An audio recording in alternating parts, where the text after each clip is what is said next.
I don't know, just a good anthropological look at love in the city. And I think one of the reasons we picked it is because it's lighthearted. I think a lot of times in the news we get a little bit bogged down with all the bad stuff that's happening. So maybe some positive stuff that's happening, and we wanted to cover it and hopefully shows people some love.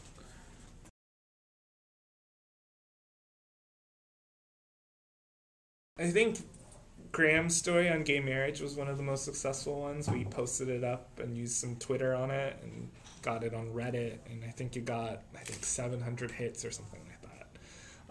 And that was in 2 days.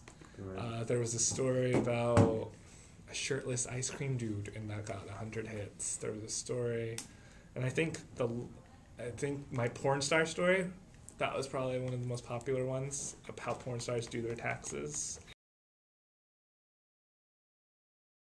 It was more undercover journalism. It was more like I would go to the bathroom and do a live Twitter update, and then it was only I'm not sure how much of my leaving and excusing myself and looking at my phone contributed to being the date going terribly wrong, but we did get a lot of hits on that one too. Nice.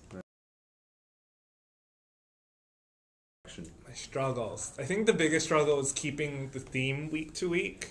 I think sometimes our stories would be like you said, sometimes they'd be about weddings.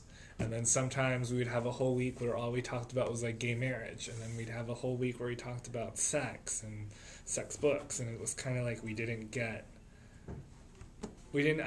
think we had, maybe we need to be a little bit more focused, a little bit more consistent, but I think everyone just had their own story or flavor of the week. And when you have a niche blog like that, you kind of need to keep things, we should have probably centered it on and giving people specific beats. And that would have made it a little bit more cohesive.